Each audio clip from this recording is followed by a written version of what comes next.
Well, my name's Judith and I've just turned 80.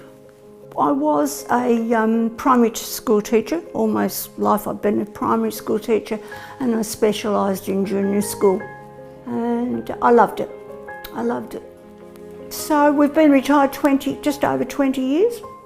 Every day I like to contact people and chat. And my other passion has been writing. And yeah, I do my own writing and love it.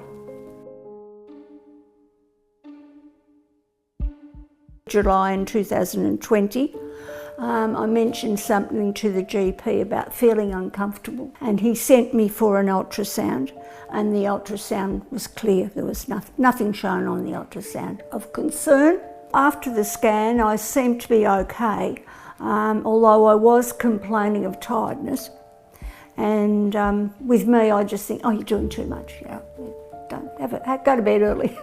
And it wasn't until I actually had the symptoms of urine problem that I thought, help. We were going away the next day, and the GP said to me, because it was a week before Christmas, and he said to me, you've got to have a couple of tests done before you go.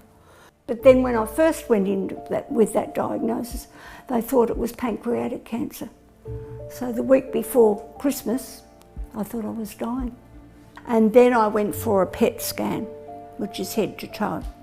And that's when they decided it was actually lymphoma. And I had 8 rounds, chemotherapy, lost my hair, lost a lot of weight. And it was hard. Halfway through, after 4, he said to me, oh, there's a huge reduction in the size of it. It looks like, you know, we're going well, you're in remission. And then I had the final 4, and I had another PET scan, and it was larger than when I started the chemo. So that was just shattering, absolutely shattering, and it was shown, and that's when I was given the 3 options. One was palliative care, the next one was more of the traditional chemo that's used for lymphoma, and the third one was a possibility of a trial that was taking place. I just think the trials and the chance of getting better through something like that is worth it. And you might help somebody else. That was the other attitude. If I go on this trial, if it doesn't work for me, maybe it'll work for other people, or they'll refine it and then it'll work for other people. The staff in the Clinical Trials Centre, absolutely above and beyond. It was just amazing. They've been there batting for you to make it as good as they possibly can for you. The other amazing thing on the trial was didn't lose the hair, and the nurses told you that very quickly because that does depress women and it's hard to cope with. And I thought, oh, not again, I'm just getting it back. No, you don't lose your hair. I felt I was getting better all the time.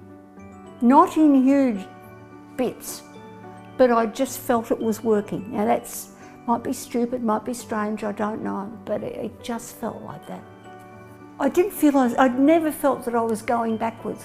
At the end of the trial, the doctor showed me the PET scan and there was no sign of, and the stent had disappeared, so that was all good. And I did begin to feel a lot better. It was a feeling that I was now free.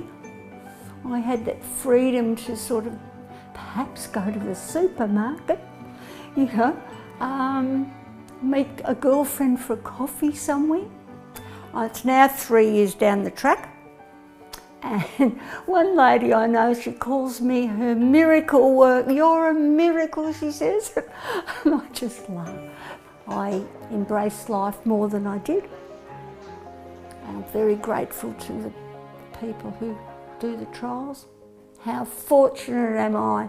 I'm here, I'm healthy, I'm active, still got a few brain cells, and I just love it. Life is just fantastic, it's good.